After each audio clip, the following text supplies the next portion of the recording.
You like it?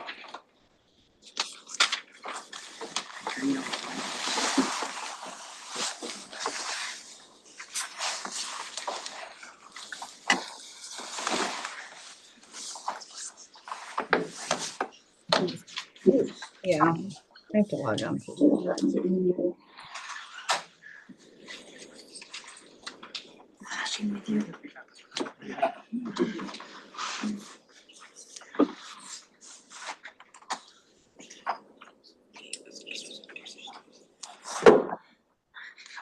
In your print.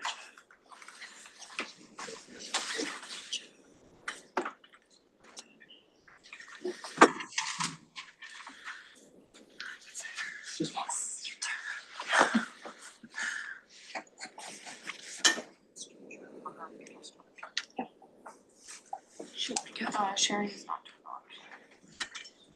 Just sent it.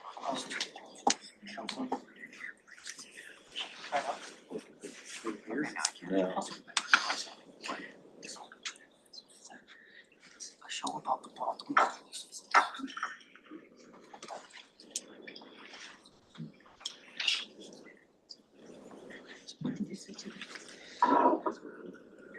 Okay. So pretty much split like 50-50 between the this family huge childhood in Baltimore.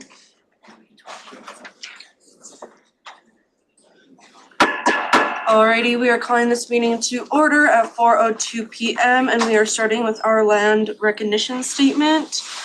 Student government acknowledges that we live, work, and learn in the homeland of the Dakota people, whose language frames our institution's name, Minnesota State University, Mankato. And now we will be moving into roll call. Senator Hassan. Senator Leon. Senator Franzen. Here. Senator Miucci. Senator Prignitz. Senator Emke is on Zoom. Senator Ponte. Here. Senator Bugney. Senator Reyes. Here. Senator Maega. Here. Senator, wait, he's not a senator anymore. Senator Mpanga is on Zoom. Senator Lee. Present. Senator Dietrich. Here. Senator Smith is on Zoom. Senator Johnson. Here. Senator Moore. Here. Senator Maba. Senator Karki. Here. Senator Livingston. Here. Senator Riggle. Here. Senator Colleran. Here. Senator Zelmer. Present. Senator Ide. Present. Senator Hillstead. Here. Senator Isaac. Okay, I'm here, President Narala, Present. and VPJ. Present. And we have quorum. So then we will move into the approval of the consent agenda. Is there any dissent to the consent agenda? Any dissent? Alrighty, seeing none, the consent agenda has been approved.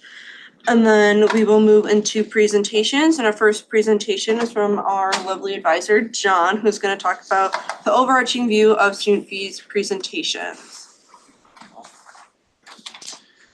Thank you, Speaker Youngberg. And thank you, Senate. Today we kick off the official part of the student activity fee or student fee process in terms of the Student Senate. Behind the scenes, there's already been some work that's been done. And that work has been done by the Student Allocation Committee. I'm going to be giving a presentation today, and then I'm going to be giving another one on the day that the Student Allocation Committee makes its recommendation regarding the student activity fee to you. That presentation will dive deeper into just the student activity fee, and it'll take place during your committee meetings on that day. Okay. So today I'm here to give you a little bit of a 10,000-foot view about the overall student activity, or excuse me, student fees that you will be dealing with throughout the course of the budget season. And so next slide, please. We're going to jump right into it.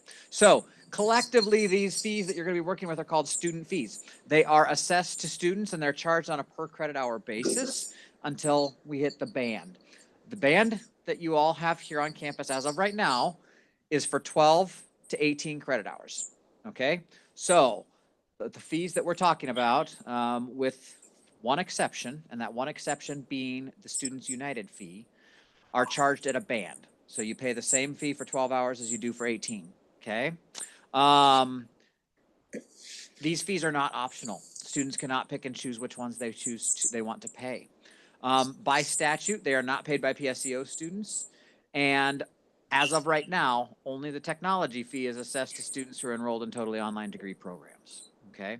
There are multiple fees that go into student fees, and we're going to talk about those here. So, generally speaking, what happens during this fee process is the fee-funded departments work internally to develop their budgets. You're going to hear about a couple of those budgets today, right? So we are going to hear about a couple of those. No, excuse me, next week. That's why we're filling the vacancies today. Next week, you're going to hear about a couple of those fees. So these fees are not done in a silo or just by the staff. All of these fees have students on a committee that are an advisory committee for those various fees. And so once those fees are reviewed by those fee advisory committees, they are then presented to student government for review.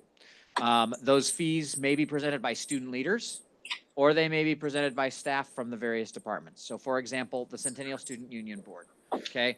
The Student Union Board typically presents the fee request on behalf of the staff for the Centennial Student Union. For athletics, part of your student athlete advisory committee is probably going to be presenting that fee with the support of the athletic staff. Okay, so it varies by department as to whether or not those fees are being presented by students. But there is student input on those fees. Once those fees are presented to student government, you then get to deliberate them. Okay, so the first week after spring break, okay, the second week after spring break, so March 26th will be the day when you deliberate the athletics fee and the student activity fee. You make a recommendation on those fees. The following week, the week after that, you're going to be deliberating on the other fees. And again, you're going to make a recommendation on those fees that goes to Dr. Jones. And then he makes his recommendation, which typically that recommendation has been in line with what the students have recommended. And then it goes to President Inch, who signs off on it, and his approval is sent to the Minn State Board of Trustees for final approval. Okay, so that happens with each of these fees that we're talking about. Okay, I haven't talked about all the fees yet. We're going to get into that as we move along here. Are there any questions about that general process? So there's internal work by the department, okay, or the fee-funded area in consultation with students. They come up with their budget and their request. They present it to you. You get to discuss it and make a recommendation to Dr. Jones and to President Inch. Okay, we'll go on to the next slide, please.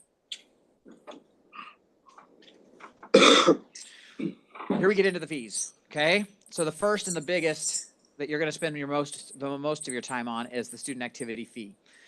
This provides partial or complete funding to several departments across campus that deal with different areas of student life. The reporter, campus rec, student activities, the multicultural center, Kearney Center, LGBT Center, multiple areas receive funding through the student activity fee. Okay, I've listed only some of them here. Campus rec is one of those big areas that receives student activity fee funding. Again, as I mentioned in the process, this fee is recommended by the student allocation committee, of which Andrew is the chairperson right now. They're going to have spent hours on this fee. They're going to make a recommendation to you, and then you will be able to make amendments to that fee recommendation or not. That's your prerogative. And then that recommendation will go to Dr. Jones, and it'll go to President Inch for his final approval, and then to the Board of Trustees. By law, this is one of two fees on campus that if student government recommends an increase of greater than 2%, it has to go to a vote of the student body in the election. Okay? We've had that happen several times in the past few years. It's happened more often than it has not. I think there was 1 year since this requirement came into play that we did not have to vote on it because student government held to below a 2% increase. Okay? but it has been fairly standard for this to go to a vote of the student body. So if the student body approves it, that recommendation goes on to Vice President Jones and on to President Inch. If the student body does not approve it, we'll talk a little bit more about this. Student government will have a backup budget that is less than a 2% increase that will then go on for recommended approval. Okay? And you can see what the cap is for this as well. Each of these fees has a cap, so you can see with that. I don't need to read everything. The intercollegiate athletics fee, this partially funds intercollegiate athletics. It does not fully fund intercollegiate athletics. Like many of the areas that we're talking about, they have other sources of revenue that provide support to what they do. They develop the budget and in consultation with the advisory committee, and then again, they'll present that to you for review and for revision if you should choose to do so. And your recommendation is what gets forwarded on to Dr. David Jones and on to President Inch. This is the second fee and the only other fee that is subject to a vote of the student body if student government supports a greater than 2% increase. Okay, and again, you can see what the cap is for this fee. Student health services fee, again, partially funds the operation of the student health services area. Okay, that it's focused on operating a clinic is what this fee goes in to support.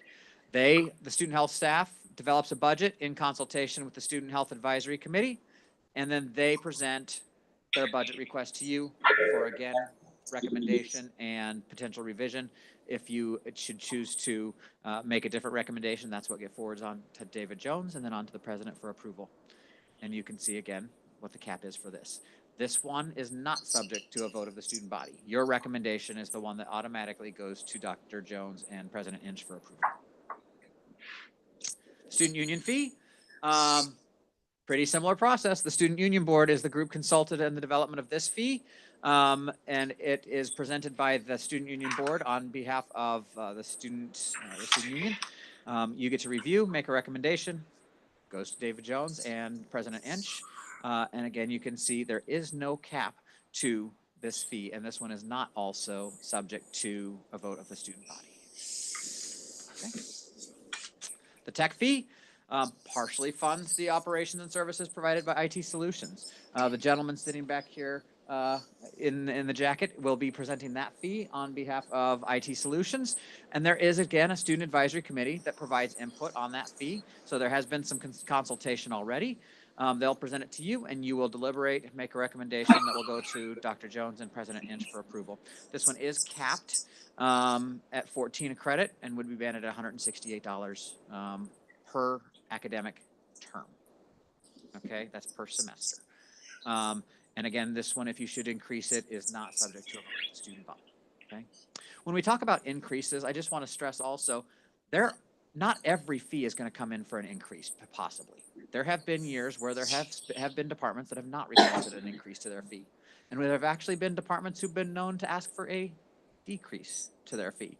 So we'll see what comes forward this year. We don't know what that is going to look like yet, but not everybody's always going to come in for an increase. We do know that there have been some that have held the line or even said, hey, we can do what we need to do with a little bit less even.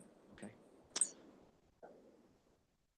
The campus recreation outdoor facility fee. This fee is one that there's not really any change to necessarily. These are fees that were approved many years ago by a vote of the student body for a definite or a defined period of time.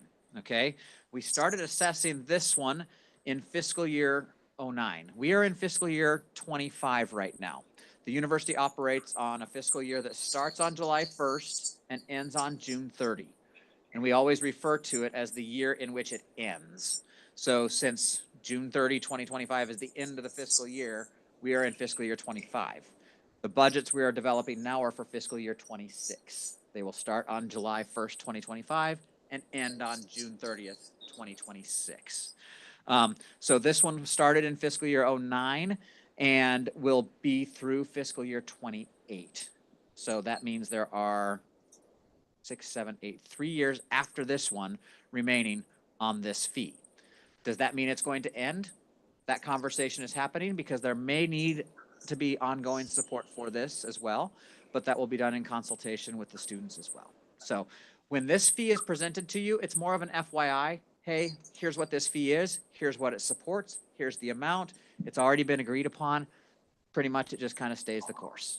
Okay. And you can see what it supports and what it's capped at as well. Okay.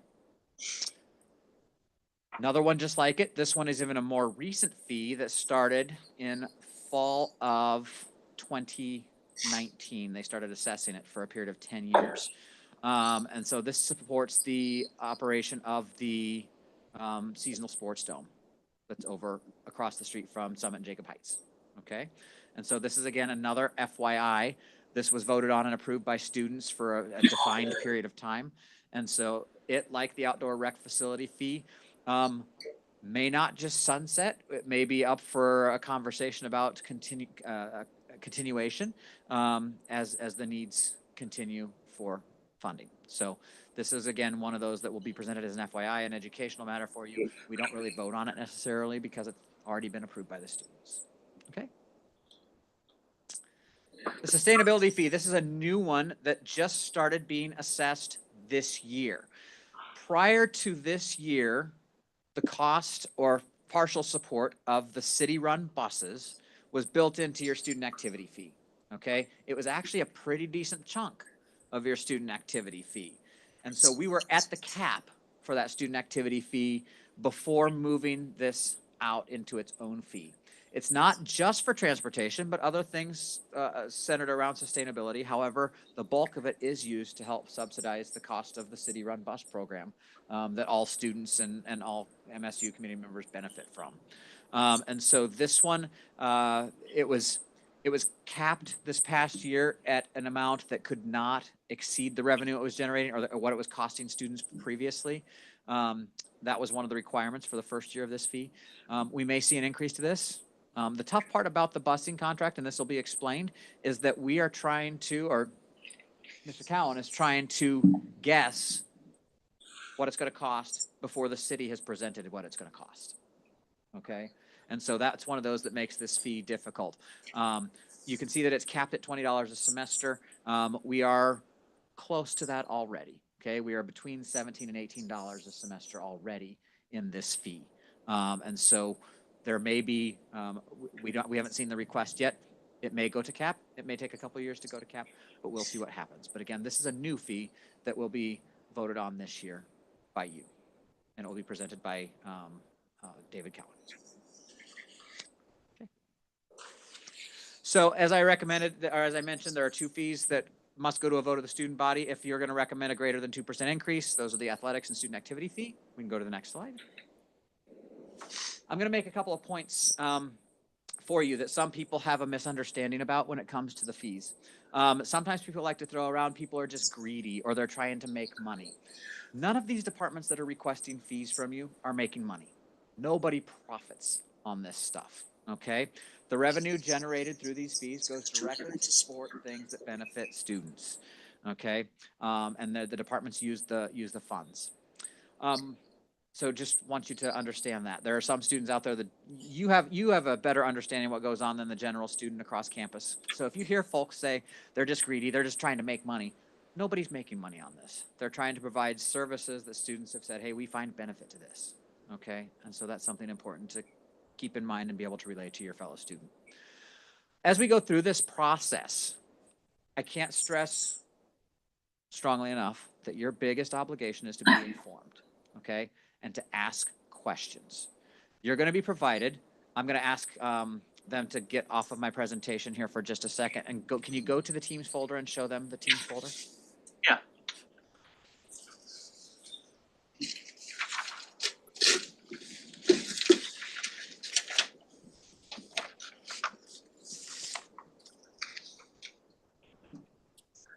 So in Teams, you're going to go to Senate Files. There's a folder called Student Fee Process Documents. It's that red folder that's right at the very top of President Norrell's team, or you can go down and click on it here.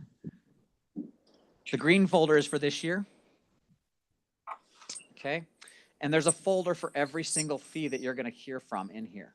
These folders have been shared with those departments, and they are being asked to upload their documents, their fee request documents. If they're going to give a presentation, the presentation is going to be in here for you. Okay. And so I don't know if any of the folks have uploaded anything yet. As of yesterday, there was nothing in the folders. But you will be able to go in here and review their documents, okay?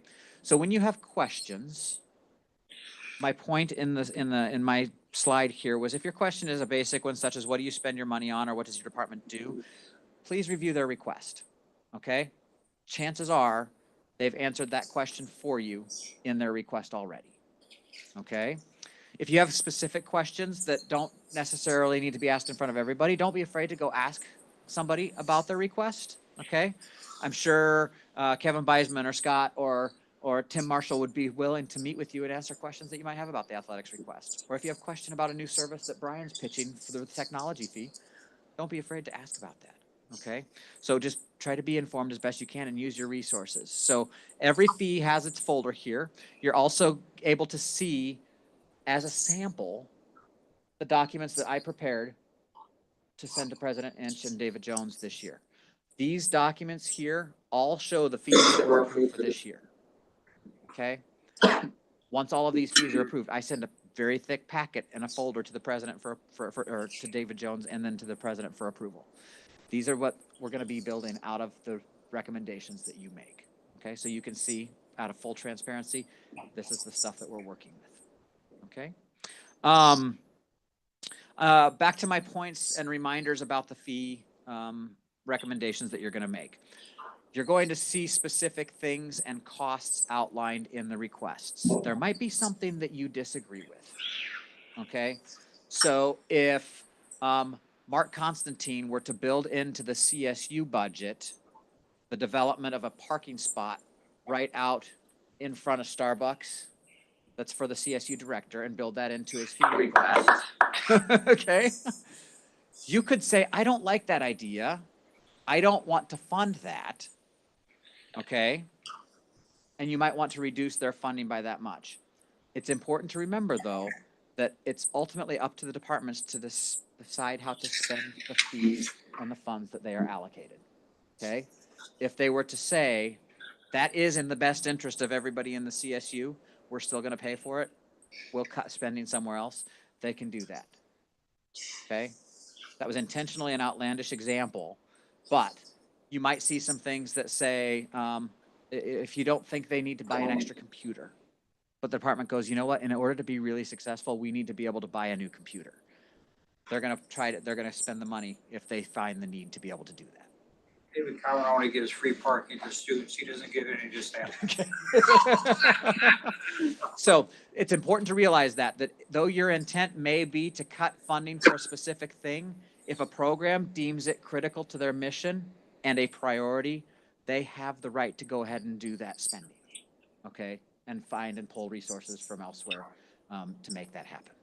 Okay, so it's important to remember that though you may have a specific intent, it's up to the department to determine how to spend their funds. And again, the last point that I mentioned, your biggest single obligation throughout this whole process about any of these fees and any of these deliberations is to be prepared, okay? Review the documents that are provided to you, ask questions, okay? And don't be afraid to talk to your constituents throughout this process, okay? It's important for you to be informed and to be able to inform other people about this, okay? Because we're dealing with millions of dollars here, okay? It's kind of a big deal. It's one of the biggest things that you do. And so be prepared throughout the whole process. Don't be afraid to ask questions. These people who are developing these fees, they're not scary people. They want you to be informed and want you to have a clear understanding of what you're doing and deciding upon. Okay. So again, my intent today has been to give you a overarching view of the fees that we're going to be dealing with. Those fee presentations will start next week. Okay. And then there will be another presentation the week before spring break. That is the presentation by the Student Allocations Committee. And then we will get right into deliberations after spring break. Okay, we've hit busy season. Don't be afraid to ask me questions about the process. I've helped navigate this for a while. Your executive leadership might have some things to share with you about their thoughts on fees and things like that. They have sometimes tolerance for certain fee increases or things like that, and they may share that with you. But we're all in this together. It's a fun process to be part of. It's a very interesting process to be part of in that you get to make a lot of important decisions, and I look forward to working with you on those. Are there any questions for John? Senator Zelmer. I know you said that it doesn't go to like, they don't make profit off of these fees. Do the fees at all go to the salaries of people? Yes, some of them do. Yes. Any other questions? If you do end up coming up with questions, you can always message either one of us, or you can even email or visit John down in his office to ask questions. Senator Ide. You mentioned that the student union fees doesn't have a cap. It also isn't able to be voted on by the student government. Is there a reason for that? Good question. I don't know specifically why there is no cap on that fee. Mark Constantine, as the director of the union, might have a little bit more insight in conversations with his colleagues on that one. The board of trustees has policies. All of these fee caps are governed by Min-State board policy, and that one I'm not specifically sure on as to why. And it's the 2% vote goes back to a student who was a former University of Minnesota student who was not happy about how and why some areas received the funding that they did. And so the passage of that requirement was seen as somewhat of a personal concern by a particular legislator. And so it particularly dealt with student activity fee and athletics types of programs.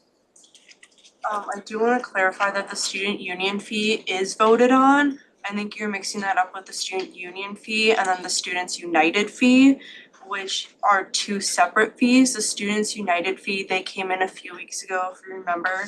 They have their own fee, which is 80 cents per credit, and that is decided on by the board of directors and then the board of trustees. The student union fee is basically for the CSU, so the building that we're in. So they are two separate fees. They have similar names, but they're two separate fees, because I think that was kind of a mix of a question. Oh, and to clarify, so student government still votes on the student union fee. Yes. It's just not subject to a vote of the entire student body if you're gonna include it. That's what I'm. Yeah, okay, got it. Are there any other questions? Alrighty, seeing none, yeah, if you do end up having questions, send them our way or send them to John. Alright, thank you, John. Yeah. We can clap for him.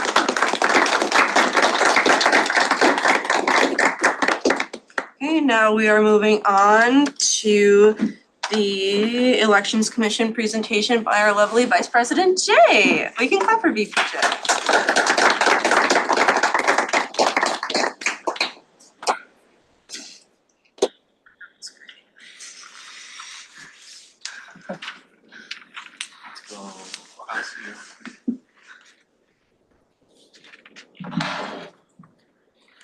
Hi everybody. As I think some of you know, I am the election commissioner this election cycle.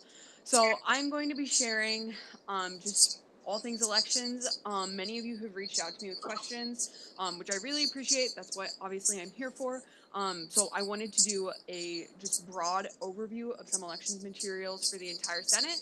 So that way, if you are interested in running, you are informed, or if you know of someone who is interested, you can help inform them and show them where different things are and potentially answer questions if it comes to that.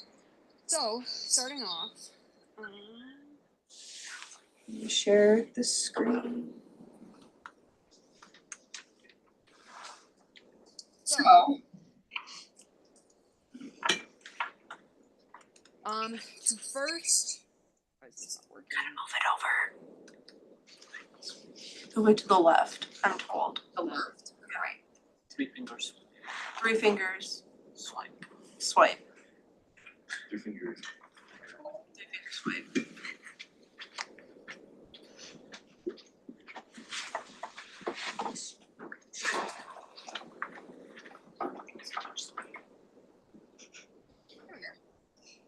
Sorry guys. So, easiest way to find out all of the information about athletics is to go to the university website, mnsu.edu, then search student government. Click on this box right here, and then scroll down to where it says elections, get involved, and then this is everything about the election. And down here is all of the links to the rules, the posting guidelines, all of those kinds of things. So I'm going to walk through some of those things right now, talking about timelines, rules, and rules readings, because those are very important for parties. Posting rules, so this is like posting up posters. So for here in the CSU, if you want to post any posters, you have to go to the CSU office and get them stamped and approved in order to put them up within the building. Same thing with res halls. You cannot go into res halls and just start taping up posters. You need to drop them off at the front desk of whatever res hall is, speak with them about what this is, get it approved by them, and then they will be able to go around and start putting them up in res halls, but you can't just start posting them up. For all other academic buildings and just overall buildings on campus, you are able to go around and put them up. I highly recommend trying to put them up on approved boards, where it's just like a free-for-all. People can put boards if they are for specific areas, for like research. Do not put them up on there. That is specifically for people to post their research findings and things like that. So try to put them in anyone can use spaces, to just be respectful of everyone's spaces and uses. So just some of those things with posters, because posters can get very a lot of them can get put up, and so we want to make sure that we're putting them up the right way in the right spots. And then another thing candidates can do is table. So you can put up posters, you can table, all of those different kinds of things. Again, it's all outlined here if you want further answers. Coming up soon, informational posters are going to be going up on how to run. So we'll have QR codes that link directly to the form in Math Central on how to run. I'm currently working with our PR and marketing committee on those, and I'm meeting with Surreal tomorrow. And then slightly after that, we will have informational posters going up on how to vote. So getting the word out about how to vote for students, all of those kinds of things. The student government as a whole and the Elections Commission will be tabling throughout this spring to let people know about the election, how to vote, any extra items on the ballot, like if we have any fees going to referendum that students are going to be voting on. If you want to help table, or if you have ideas on how to get the word out about the election, please reach out to me. I would really appreciate it, and I would love to hear all of your ideas. I know some of you have spoken before about how you've helped in elections and different things, so I would really appreciate any ideas that you have. Okay, quick overview of the process of running for election. So, first is filling out the Math Central 2025-2026 candidacy form. Pull it up. Second.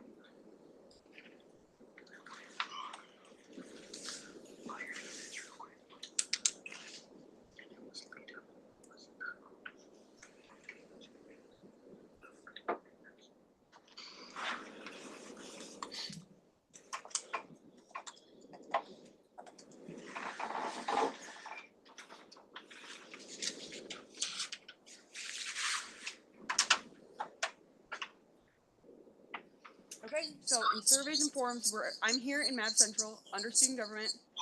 You scroll down. It's this 2025-2026 student government election candidacy application. And that is what you fill out. This is the back end, so this looks a little bit different than your guys', but that is the name of it. What? Can you preview? That should. Yeah, there you go. So this is what it will look like. If you click into it, you can start it. This is for anyone running for president and VP. Just a reminder that president and VP run as a pair. You cannot like run by yourself. Like I just want to be a vice president candidate by myself. You have to run as a pair. Otherwise, any senators or committee applicants, they can run independently. They don't have to run with a party or with anyone else if they don't want to. So just a clarification there. Okay, so once you fill out that form, the elections commissioner, which is me this year, I approve your application, which pretty much means I'm just double checking, making sure that you're a student at MNSU. After that, I transfer your approved application into our voting platform. Our voting platform is called Voting Booth. If you've ever voted an election before, that's what you've used. Once your application is in Voting Booth, you will get an email letting you know your candidate profile has been created You can then go in and add a personal bio, a picture or a headshot of yourself and your running mate, if that is how that works. The platforms you are potentially running on, and anything else you want people to see, know about you. So you can kind of create that yourself if you would like. If you have questions on that, because it can get a little hard to find sometimes, please just come find me. John and I have both been doing a lot of training with Nick, who runs all of that.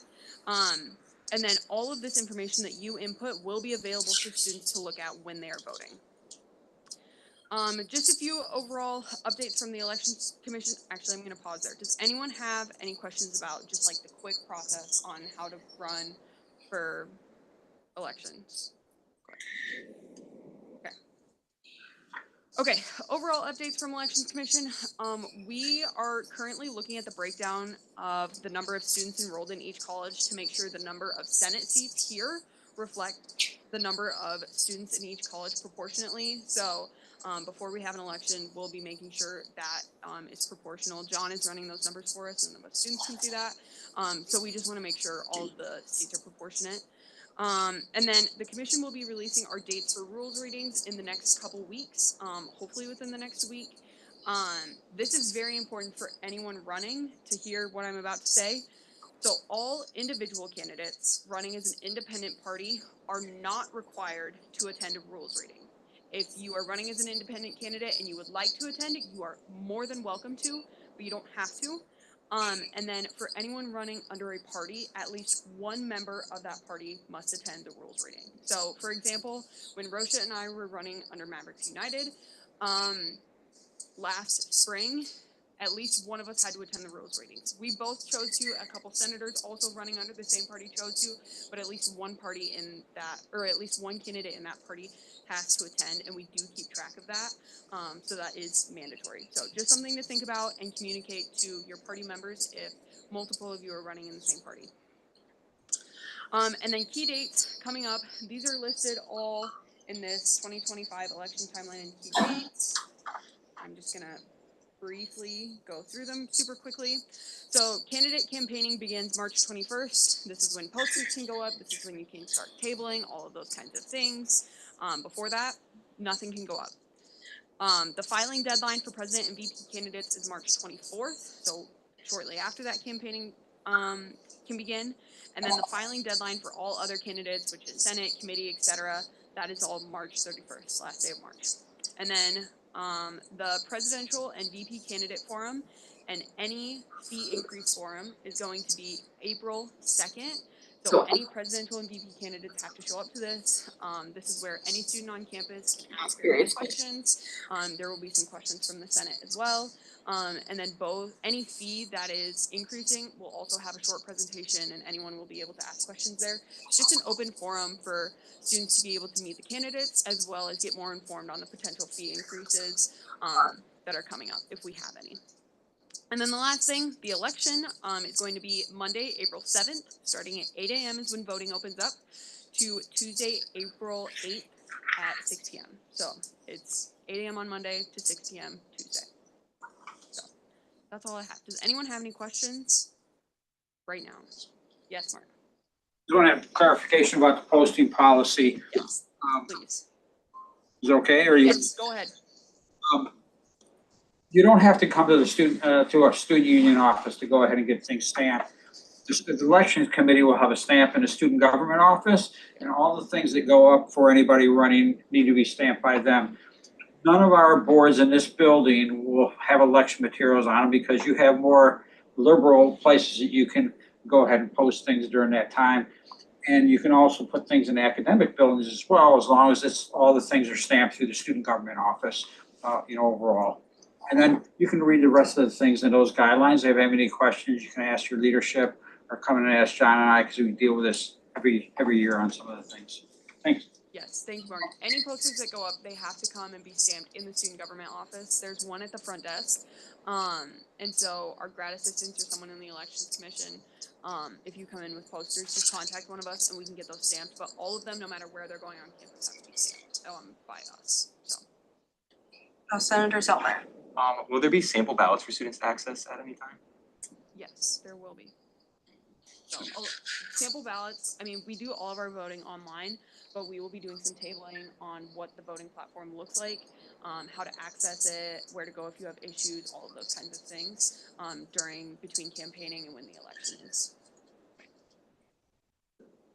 I just want to make a comment. Since VPJ brought up tabling for the student government election, I recommend those of you who are not returning next year or on the elections commission or deciding not to run to help tabling, just so it helps promote not bias towards candidates. So just want to throw that out there. If you are thinking about running in whatever form capacity, we encourage you to not table to help prevent bias about spreading the word of voting for particular people. Yeah, Thank you. Yeah, any help would gladly be appreciated. Any other questions? Obviously, feel free to email me or Teams message me. A lot of you have done that already. Really appreciate it. But yeah, that's what I'm here for. I'm a resource for elections this year. So feel free to let me know. Thank you.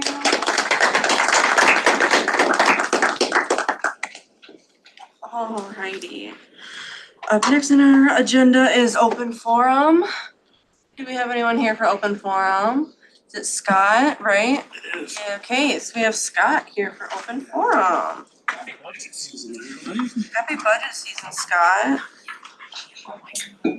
Passing out a little Maverick Athletics, did you know, just to prime the pump a little bit for next week's presentation. Everything on that document will be for last fiscal year, as obviously we're not done with this year as well. But I'll also upload this to the Teams folder tonight. But just some information about everything going on in athletics that may or may not know as we prepare for our presentation next week. So somewhat of a quiet weekend at home for Maverick Athletics. Women's hockey on Friday night, track and field Friday afternoon. Everybody else is on the road. There's a potential 7-way tie for men's basketball that we're a part of. That would be for first place. So our men's basketball team is doing great. Women's basketball has already secured a spot in the conference quarterfinals in Sioux Falls, so they'll advance to the conference tournament there. Men's hockey's playing for the McNaughton Cup this weekend. So a busy weekend on that side. Your women's indoor track and field team #1 in the nation. Men's track and field indoor team #9. Been a great year so far for Maverick Athletics. Should be a great March. It's always our crazy time, so we kind of kick off the craziness next Wednesday afternoon when we come here. Any questions about life in athletics? Thank you.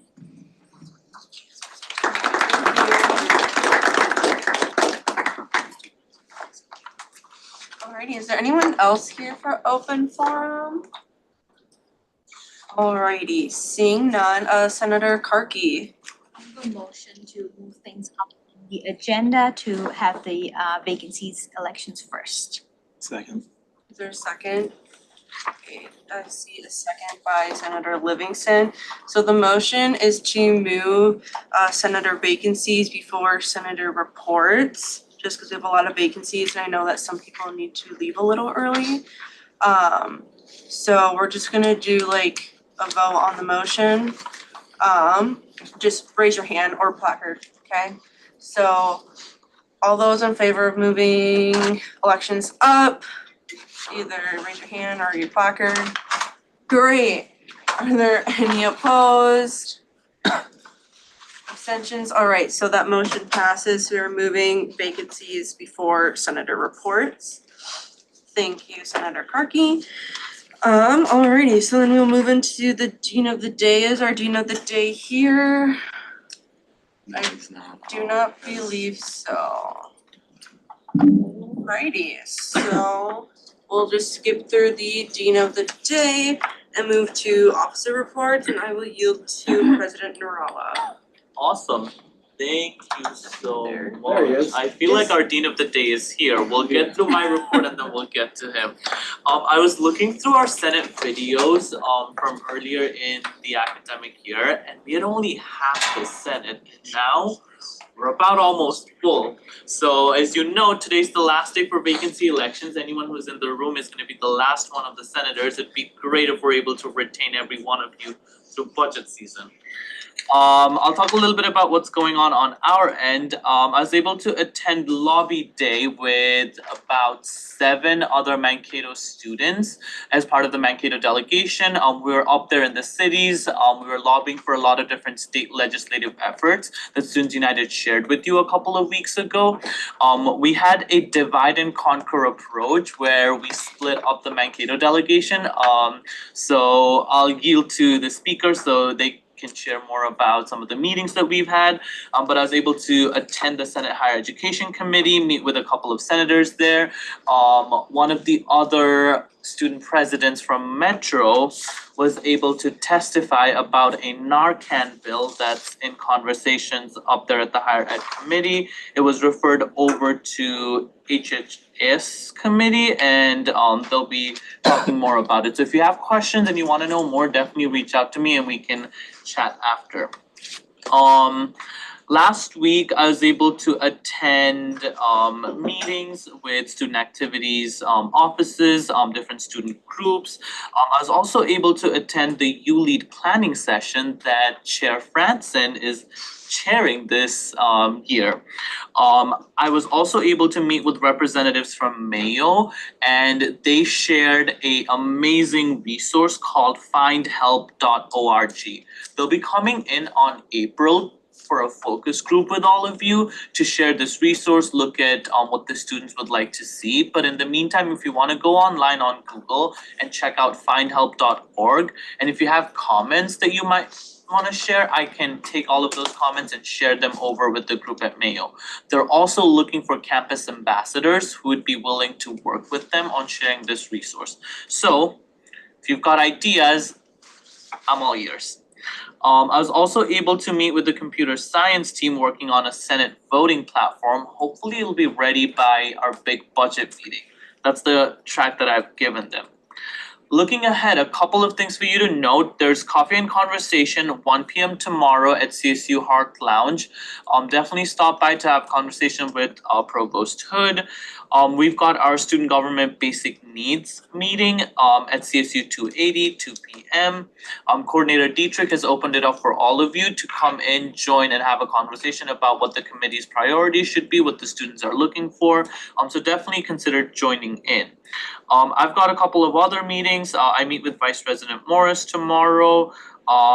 We do our student government budget presentation on Friday to Student Allocations Committee as they're wrapping up the final presentations of the different groups that come and present over to them.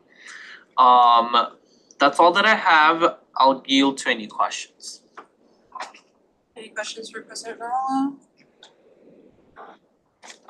Okay, seeing none, then we are going to move back to our Dean of the Day.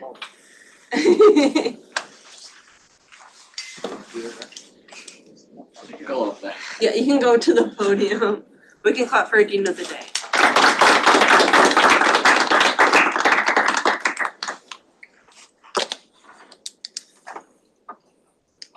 Good afternoon. How's everybody doing? Good. Well, thank you once again for this opportunity to be with you. The last time I met with you, I think I was on week number single digit. And now I'm week double digit.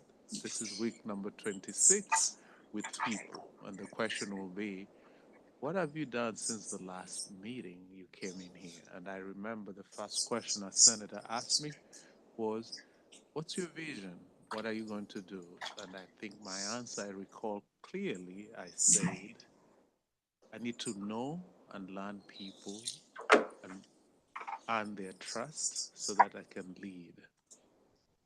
And I want to report that to date, I believe I'm making progress in earning that trust, in leading my college, which is our college, and I'm excited to say that we're seeing some baby steps moving forward where we're creating a culture of de-siloing each person and each program because we're so isolated.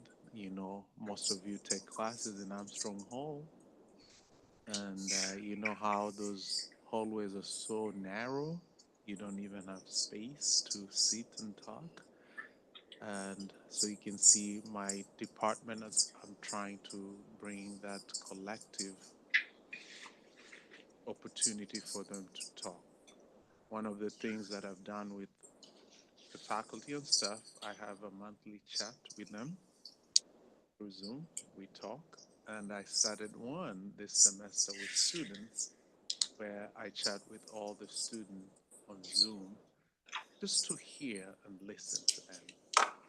On the other front, yesterday, like a president, I was able to provide a testimony at the Senate hearing, Education and Finance Committee, talking about our apprenticeship programs that are going on, creating a pathway, a workforce pathway for paraprofessionals who are trying to get licensed in this area. On the campus, I continue to work with as many of our deans and also faculty. And most recently, in the last 2 weeks, I was approached to be an advisor for one of the student groups on campus. So I can go on and on, but I want to say I'm here to support you, and I also want you to be healthy, emotionally, physically, because these times are different. These times are rough. But together, if we reflect back and realize what made us who we are today, you will see there's a community. And I want to emphasize that. You need to have community. We cannot be superficial because times are going to be hard and we have to pull together. Any questions for me? Any questions for our Dean for the College of Education, and Aviation's in there too? Any questions for our Dean? Seeing none, thank you for coming in today.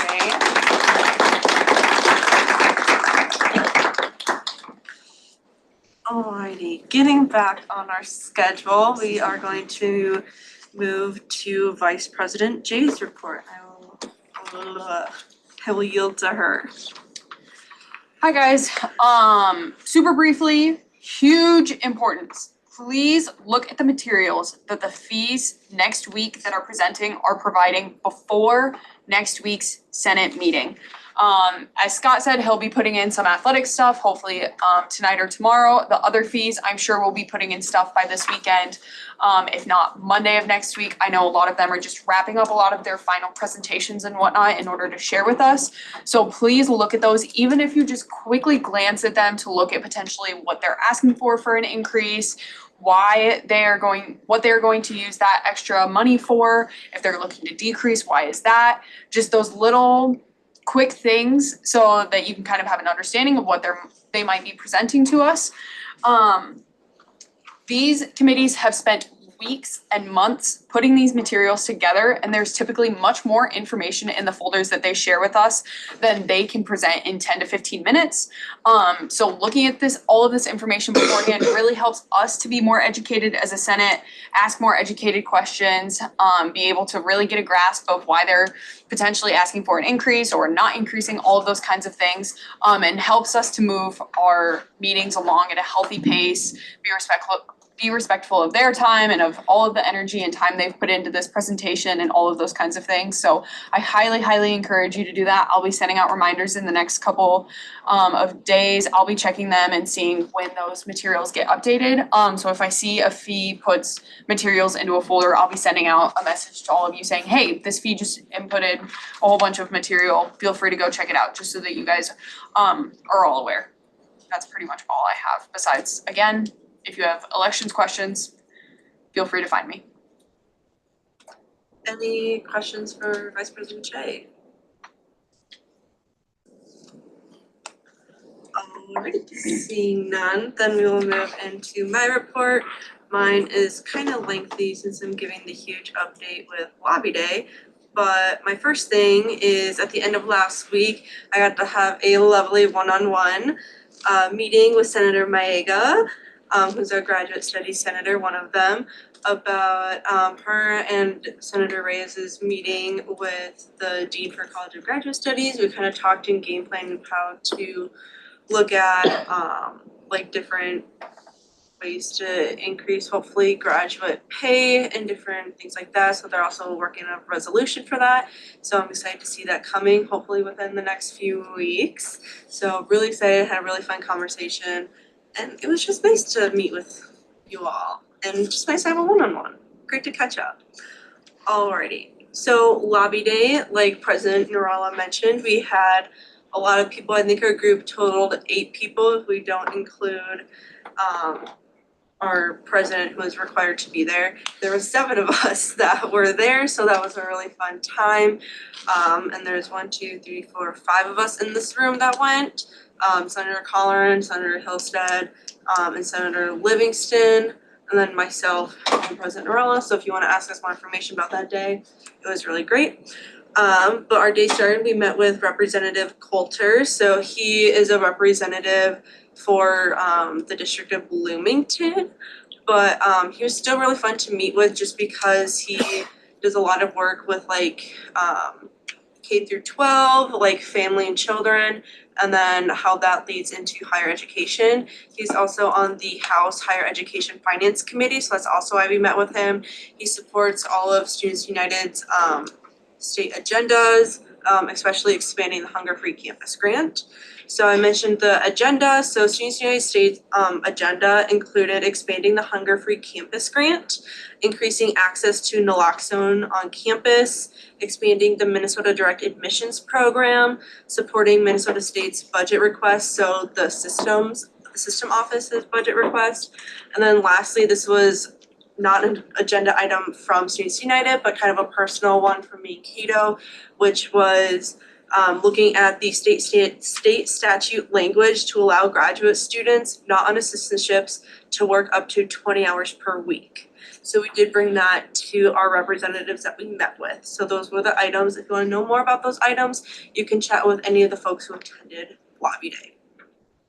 Then our group kind of divided and conquered. So one of our delegates, President Nurala, went and met with Senator Clark, while the rest of us went and met with Senator Friends about all of our state agenda items, had really good conversations, was really interested in the Minnesota Direct Admissions Program and how to expand that, especially into rural areas. And then also is going to re-author, so bring up the bill to support Armstrong Hall again. So just know that our senator has our back on that building. So that was great to have those conversations. And he's also in support of the naloxone on campus. And then, so as I alluded to a little bit earlier, President Nurala and then one of our Mankato delegates, a lot of you may know him. His name is Mohammed Raja. He did a lot of work on graduate pay and hours last year. So they both met with Senator Clark and Senator Putnam to advocate on the graduate student work hour wages, and they are both like very interested and excited to work on that. And then our whole delegate attended the House of Representatives Higher Education Finance Committee meeting. Basically the Department of Education for Minnesota was there presenting on all of their grants and scholarship opportunities. So, and hopefully to get them refunded again. It was great, and then it was also a snooze fest at the same time. That was lovely. And then after that, we had the Senate Higher Education Committee meeting. So not the finance one, this one is kind of just the overarching one. That was really fun to attend. The naloxone bill that was brought up that Rosha alluded to did pass in the Higher Ed Committee. Nobody really objected that, so that's going to the Health and Human Services Committee, which is also likely to pass there and then be brought to the Senate floor. Also most likely to pass because it is a bipartisan effort. So hopefully we see some good progress. And then Students United also found some representatives on the House side to also mirror that bill in the House. So we should see like the same progress going through there. And hopefully we will have naloxone on campus, especially in the residence halls was their main focus. So that also alludes with some senator projects that are going on. So that's very good news for us. And then lastly, after the Senate Higher Education meeting, our whole group met with Senator Umu Verbatim. If you don't know her, she's really great, such a great champion for higher education. We talked with her about the graduate student wages again, and it sounds like she might be the one who's going to lead our charge on that effort and get that language change in, and hopefully this legislative season. So we found our author on hopefully that change, so we just need to find a co-author, so hopefully that'll get changed and we'll see progress for graduate students.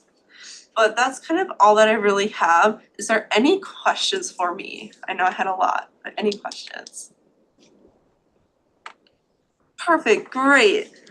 Thanks all for listening to me ramble.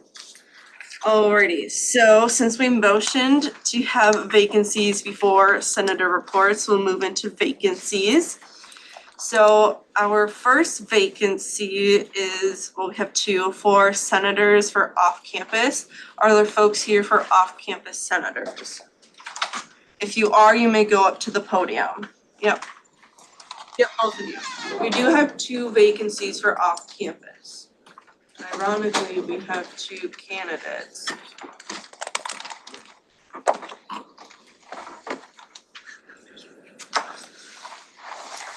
Yeah, you can both stand in that area.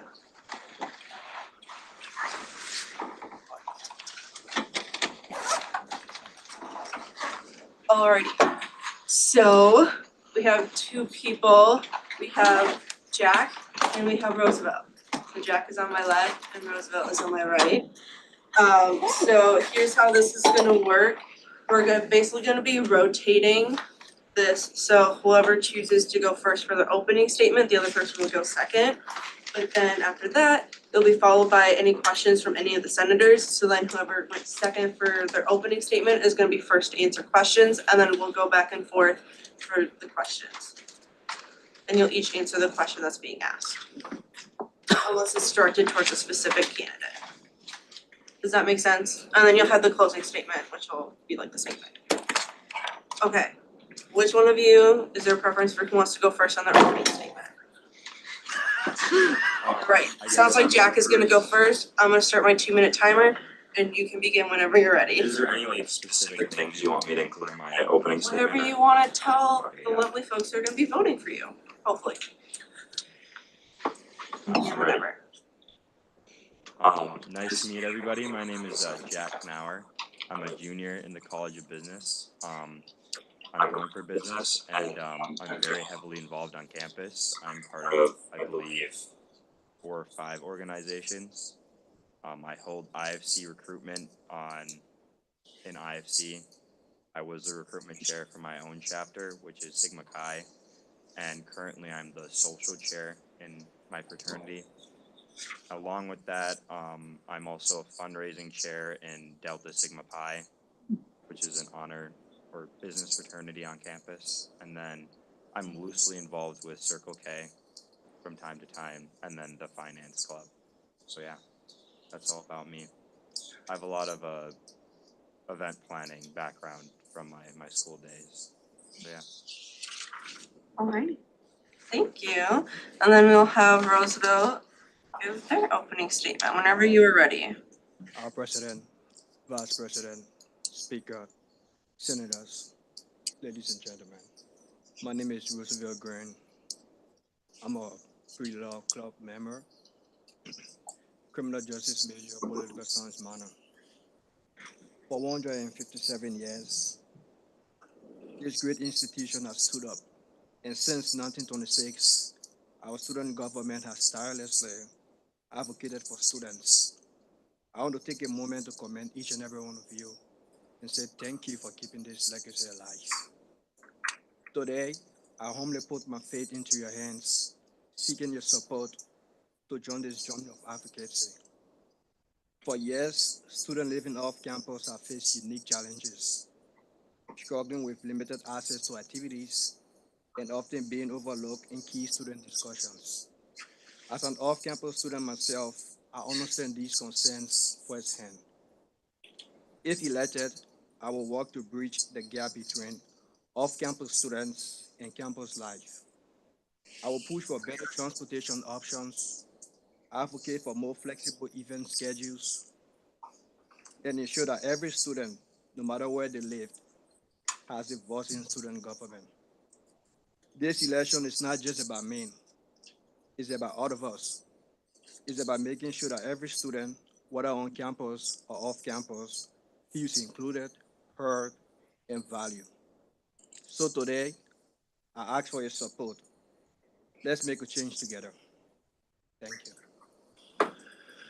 Thank you. Yeah, we can clap for both of them.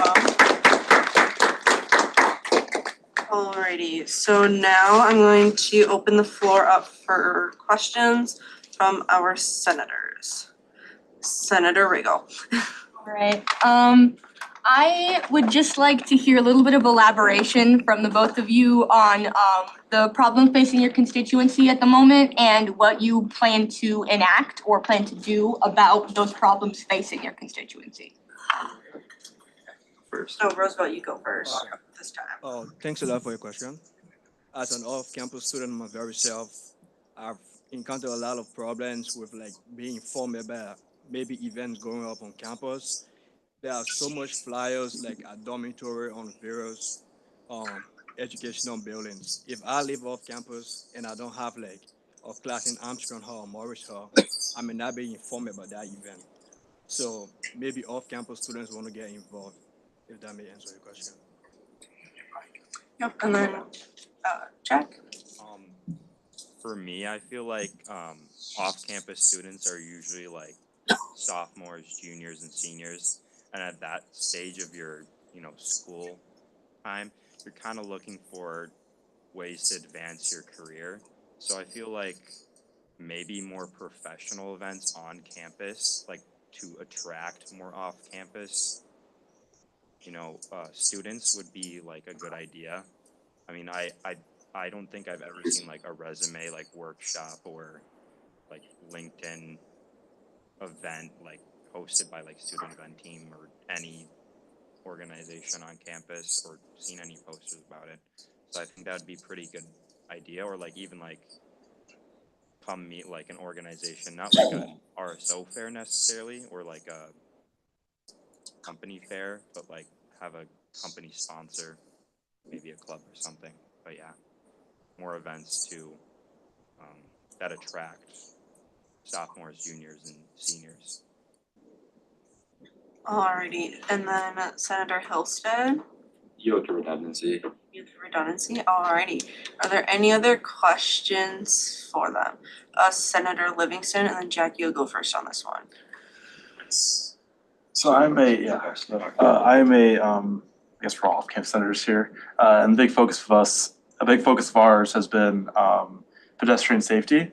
I would like to know what you guys' just thoughts on it. What are some what kind of solutions would you think be effective in helping address pedestrian safety issues, but also driver awareness? So first will be Jack. I actually have one example of this. So if you guys know, do you guys know where like the student activities office is? You know where the parking lot behind that area is? So there's like an entrance and an exit, but most people don't know that there's an exit only, and the only discerning feature to show that is a small like little word underneath the sign showing exit. So I think like better signage could be a good idea, especially for like that area, because I've almost gotten like hit by another car trying to enter into the exit only area. So yeah, that's just better signage, really, my idea.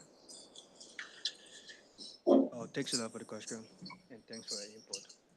Personally, what I would do is like maybe try to talk to most students, try to put like awareness about maybe looking across the road, look left and right. Sometimes you might feel like each and every one of us, we might have the understanding of how to cross the road better, but we all still need a little bit of advice on things to do. There are some students here, they are like 16, they are like 15. The world is changing.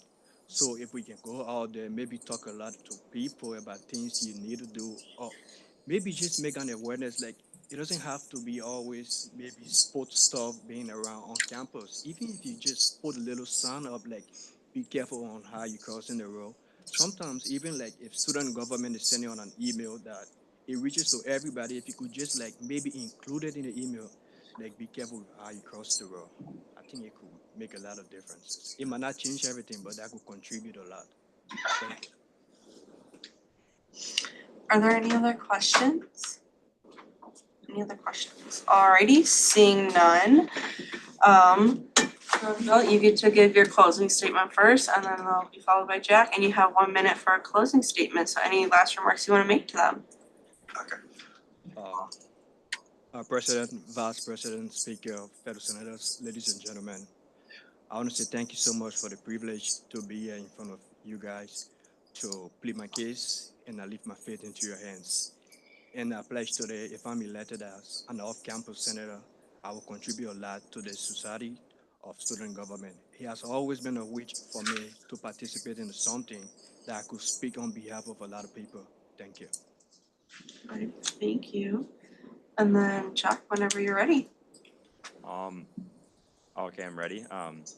Thank you for taking the time out of your hands to like listen to us speak. I know it's like busy with school and stuff, and yeah, vote for me. Alrighty, thank you both. So here's what we got in store for you. You can either stay in the room or you can leave. It's up to you. And then this group is going to go into discussion. So you can either exit the room, chill in the hallway, or you can stay in. It doesn't matter. It's up to you. You don't have to tell me. You can pick. You can either sit back down or you can go outside. Alright.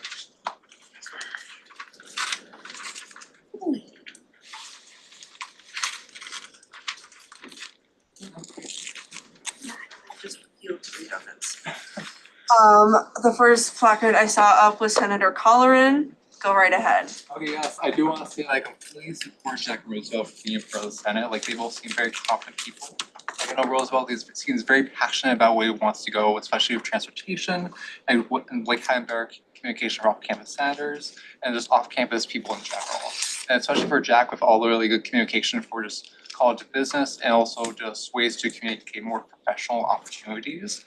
On top of just having a stronger campus community, be really, really good on top of that. So they will have a complete support.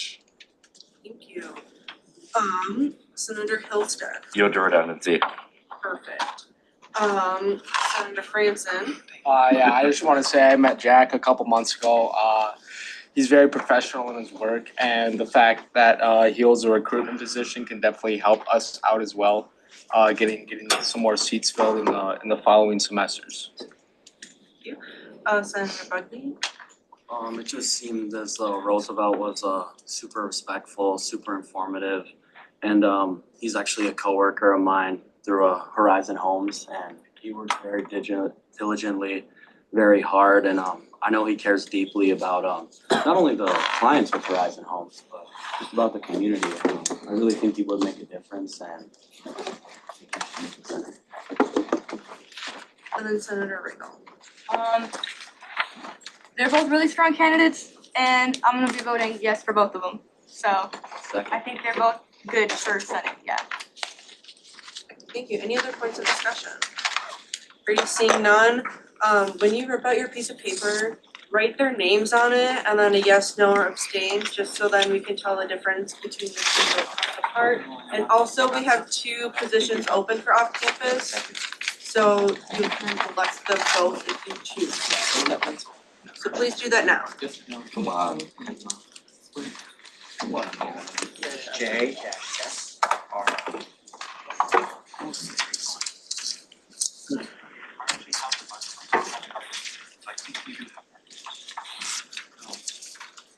My executive team about it. So we have Jack and we have Roosevelt. Those are the 2 names. Just write a yes or no by their name. Somebody could motion. Boy, that's 2 votes. I have mine.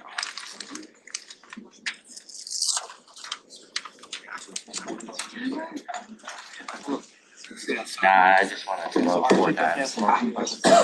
So I have, so for most applicants, but before I change there's some administration. But I'll talk to the students. Okay, so now I have, I'm gonna go with Jack and Roosevelt, and I'm gonna have to do it tomorrow, but it's Friday. But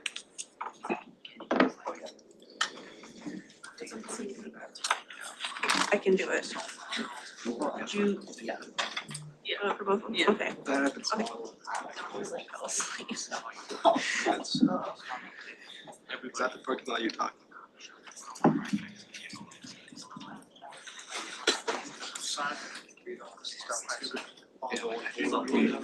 Yeah, I see what you mean. Well, yeah, that happens a lot. I haven't really like opened on it. So it's just, have the conversation, I think it's going well. Elizabeth, I would not be surprised. Pictures, like, no, we have 140. You don't even have. Well, probably good. Would you just sitting around?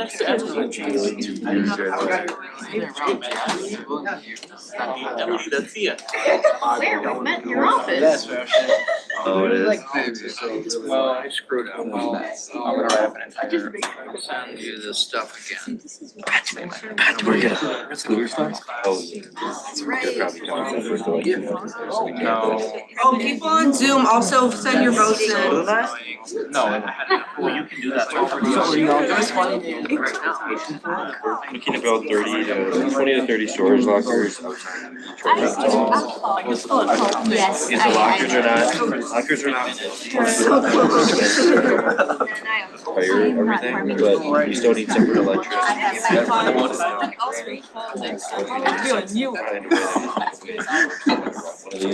And then, of course, I'm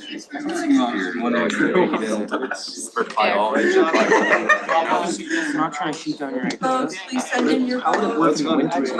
Walker's gonna be able to keep the battery from dropping in the package with therefore it's like the battery.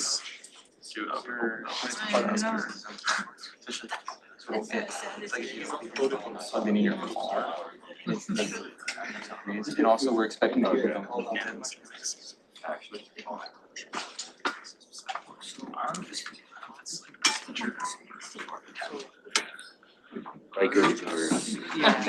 So. Personal. Okay, that's fine. I thought they were sold mixed up. Senators are I'm working. sure we could just put a separate battery in there. Custom locker for the battery. Richard did part of the delegation. So we run electricity to every single locker. Me, the house, and Aren't there generators also? You have to have separate electric. But we're just gonna bank off of the building. Yeah, So that's they what I'm would. saying. So if he did it, like it's located there, it's the generators, it's something. Too much. well, those are not parking each other. The Senate's been organized for months. Yeah, I called, well, I was thinking if we just wire it to the circuit, so like if you throw one out the back of Julius Sears, right? They can wire that all the way to. Alrighty. We'll call everyone's attention back here. I'm gonna invite both of our candidates up to the front of the podium. So both of our candidates, both Jack and Roosevelt.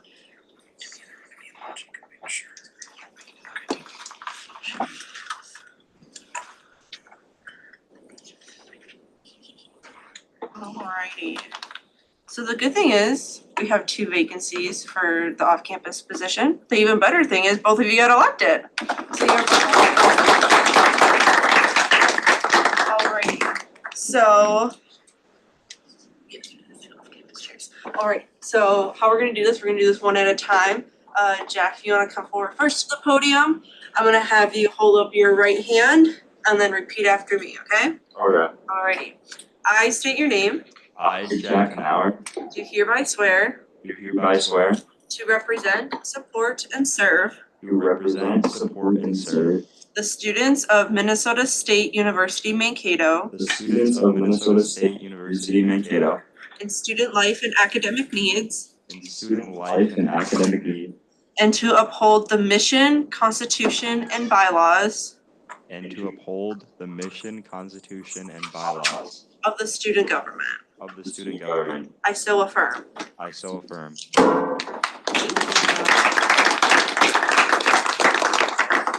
Alrighty, same thing, Roosevelt. I'm gonna have you raise your right hand and repeat after me, okay? Alrighty, I state your name, I, Roosevelt Grant, do hereby swear do hereby swear to represent, support, and serve to represent, support, and serve the students of Minnesota State University Mankato the student of Minnesota State University, Mankato, in student life and academic needs, in student life and academic needs, and to uphold the mission, constitution, and bylaws and to uphold the mission, constitution, and bylaws of the student government. of the student government. I so affirm.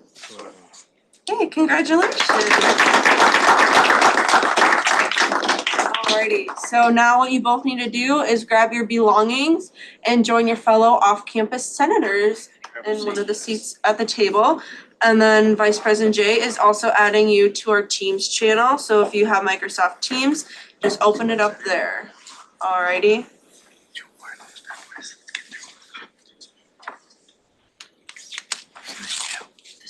Alrighty. So moving on, do you have anyone here for College of Allied Health and Nursing?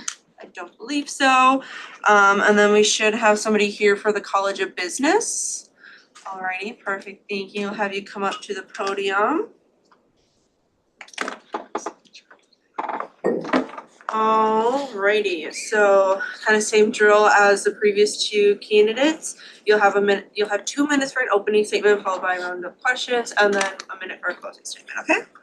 And then you can start your opening statement whenever you're ready.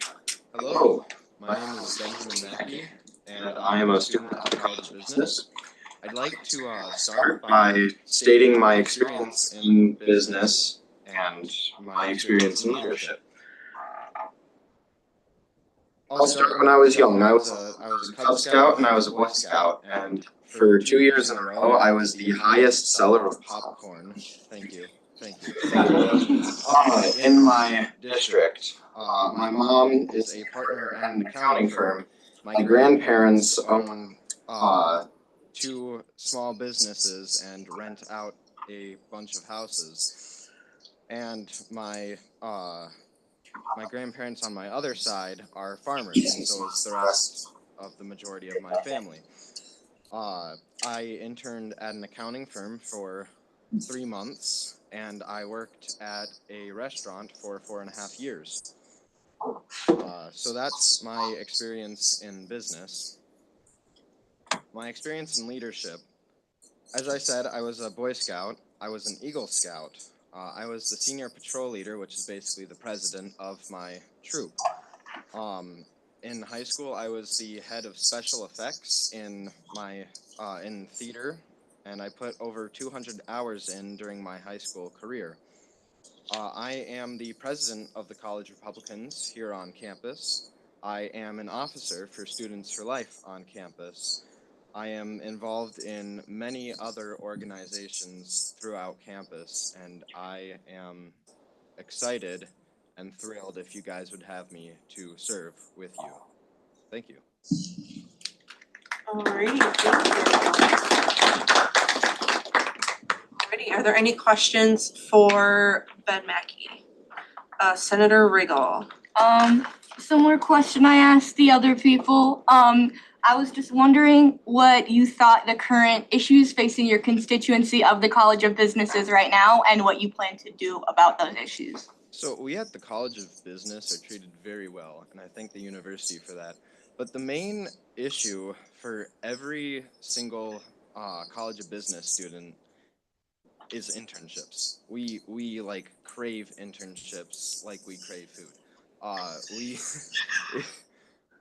Like freshmen and sophomores don't get very many internships.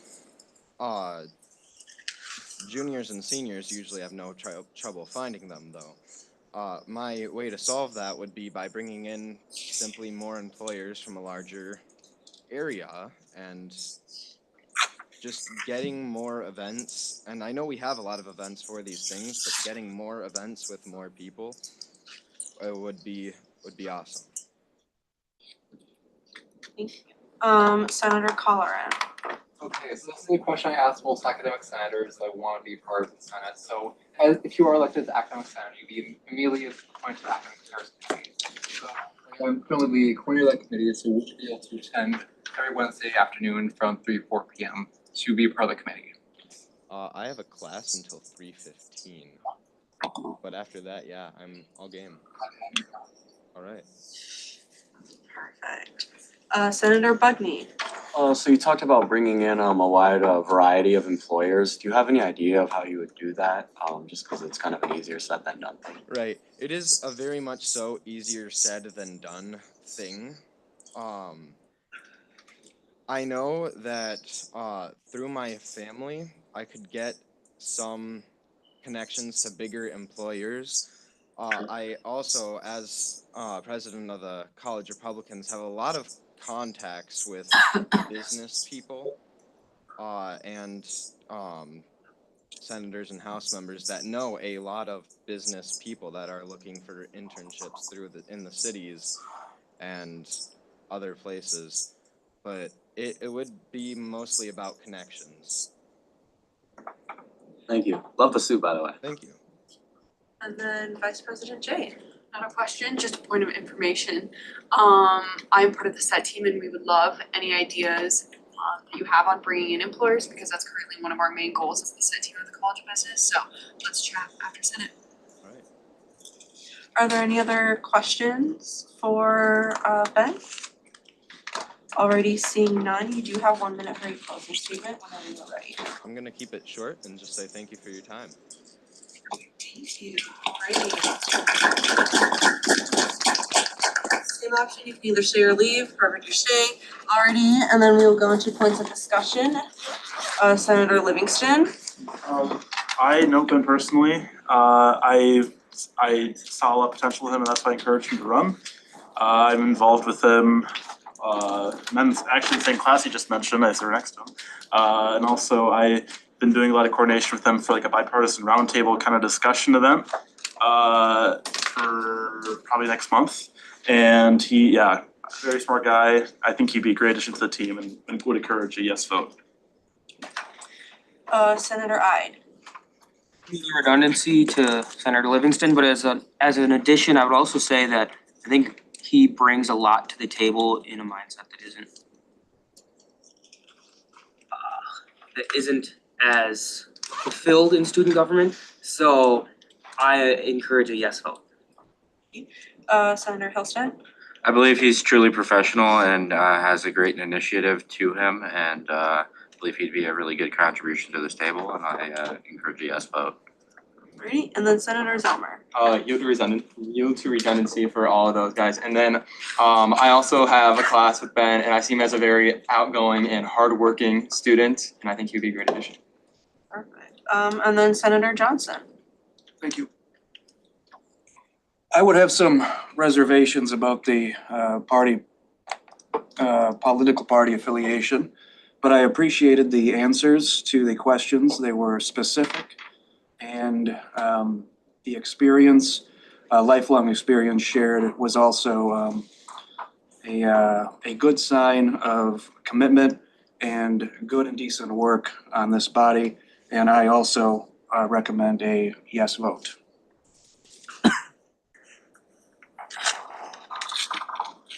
Are there any other points of discussion? Alrighty, seeing none, we'll move into a voting. So you can write yes, no, or abstain on your ballot. And then also political party that you're personally affiliated does not matter for Senate. Just wanna make that clear and open. And then we have both sides of the table in this room. So yes, no, abstain, and then John and I will come around to pass your ballots, if John can work his way out. And then new folks, you can also rip out a piece of paper and write yes, no, or abstain, because you are now senators. Here you go, John.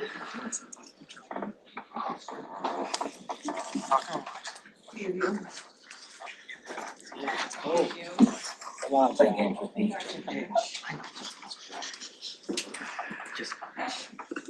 That's a very good tie. Thank you.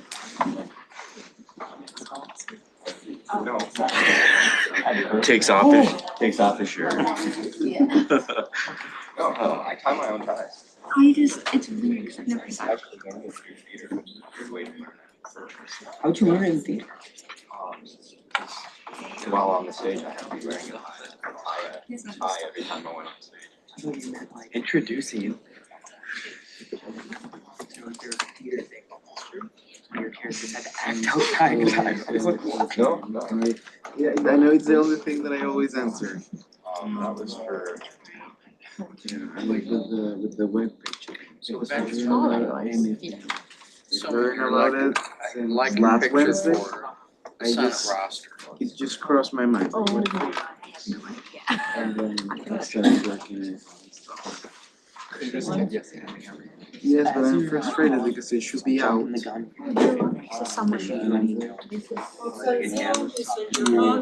Already.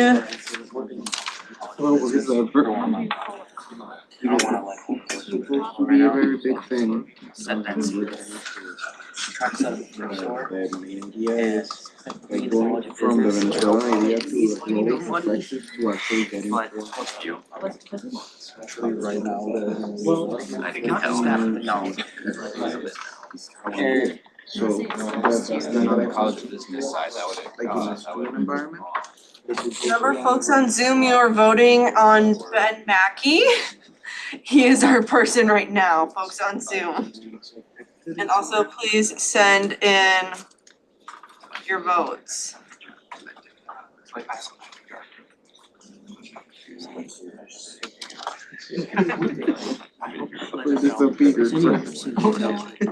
You're interesting. I don't wanna jump. It will go well. It's, she's not here right now. Specifically Venezuela. That sounds good. I was like, dude, that sounds great. There we go.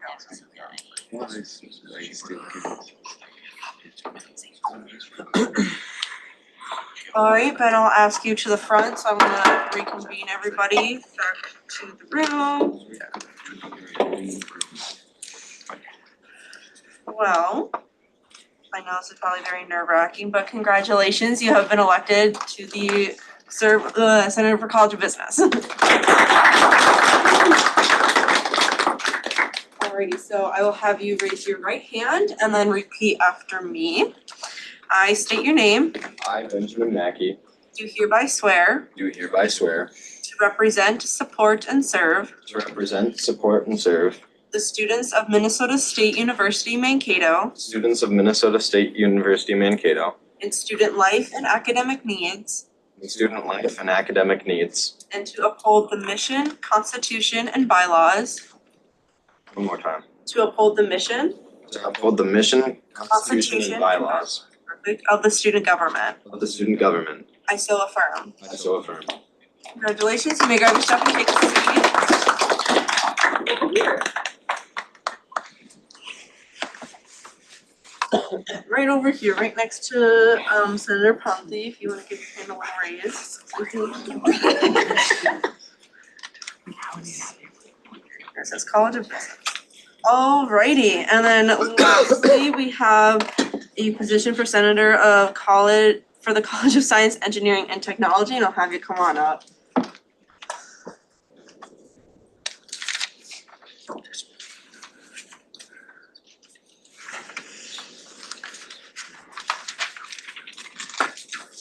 Alrighty, so this is Dikshan, I think a lot of you already know him. Dikshan, you've been sitting through this. Do you know the process already of what you're going to be going through? Just kidding. You're gonna have 2 minutes for an opening statement, round of questions, and a minute for a closing statement. Are you ready? Alrighty, you can begin. Thank you. Good afternoon, everybody. My name is Dikshan Thapa, and I am an international student studying computer engineering here at Minnesota State University, Mankato. I am also very involved in several areas of campus, just like all the senators present here. And I am very honored to be given this opportunity to be running for a Senate position in the College of Science, Engineering, and Technology.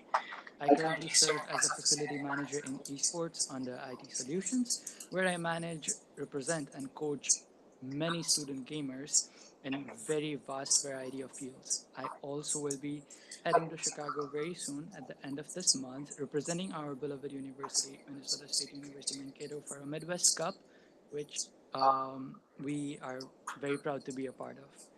Beyond coaching and representing Minnesota State University as a collegiate player and a coach, I also serve as the chair of Sustainability Fee Advisory Committee here with David Cowan, as one of our voting members. Okay, so where I work on the initiative for sustainability projects and improve on campus, particularly in the areas of campus transportations and other policies which are environmental friendly. I applied to be a Senate for CSET because I believe that I bring my leadership experience, dedication, and passion to bring a positive change to this table and for CSET. Yeah, I understand the challenges and needs for all the CSET students all across the universities, and I'm very committed to advocate for College of Science, Engineering, and Technology and working to ensure that the students are well represented and heard. Thank you. Thank you. Alrighty, do we have any questions for Dikshant? Alrighty, seeing none, you have 1 minute for a closing statement. Thank you all for your time today. As I explained, as a computer engineering student, esports leader, and a chair of Sustainability Advisory Committee, I work to support and advocate for students across campus. I'm running for Senate because I believe CSET students deserve strong representation and better access to resources and more collaboration between departments so it's easier and helpful for all the students. If elected, I'll work to enhance student opportunities, improve academic and career support, and ensure our voices are heard. So vote for me. Thank you. Alrighty, thank you. So same process, you can either stay or leave the room, and then up to you, and then we're gonna go into discussion. Alrighty. Senator Collar, I saw you first.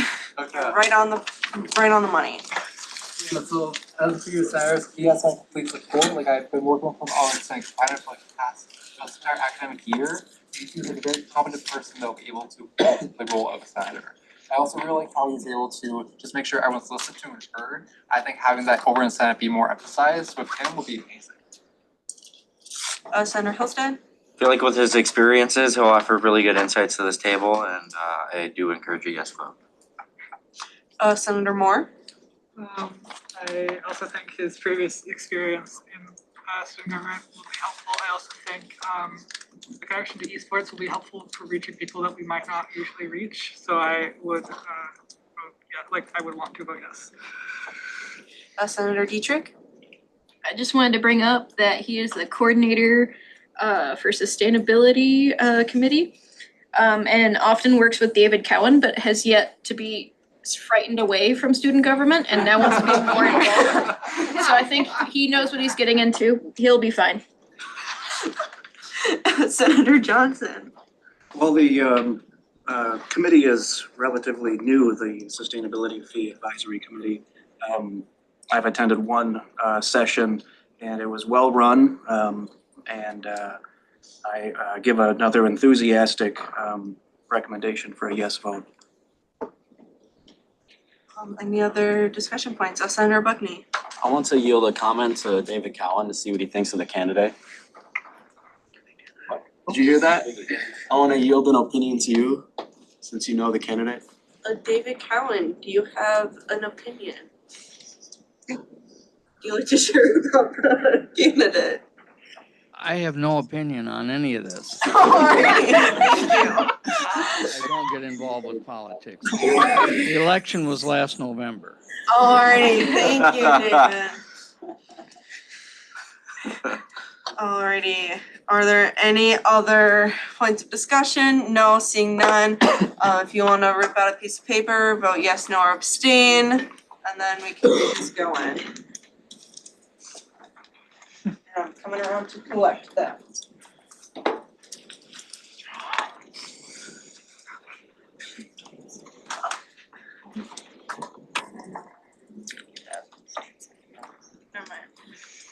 No.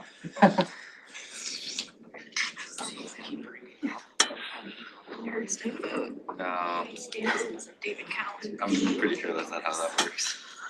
I mean, you'll be brought up in my Senate. That'll be sweet. Good job, David. Patty knew I had to,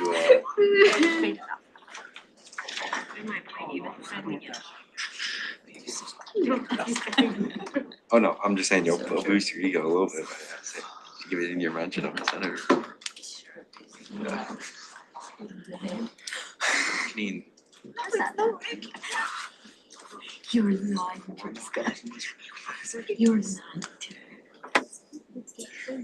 Explain that.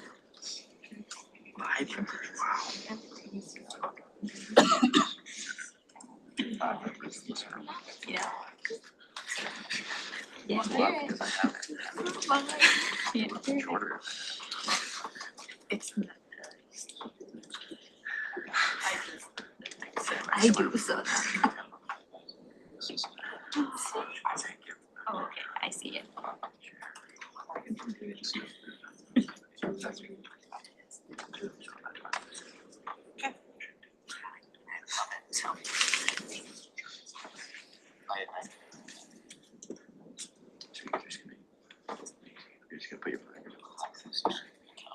Folks on Zoom, if you have not voted, please do so now.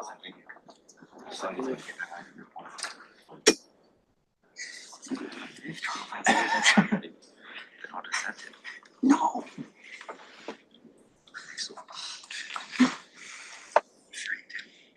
We've seen that.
About the cameras. Fight.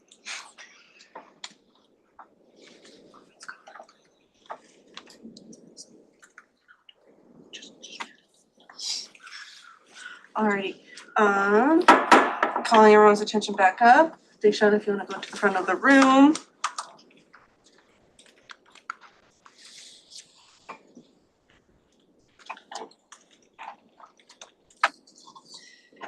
Alrighty, congratulations, you have filled our last CSET seat. Alrighty, so I will have you raise your right hand and repeat after me. I state your name, I, Dushyant Thapa, do hereby swear do hereby swear to represent, support, and serve to represent, support, and serve the students of Minnesota State University, Mankato, the students of Minnesota State University, Mankato, Minnesota State University, Mankato, in student life and academic needs, in student life and academic needs, and to uphold the mission, constitution, and bylaws to uphold the mission, constitution, and bylaws of the student government. of the student government. I so affirm. I so affirm. Congratulations, you may now take a seat.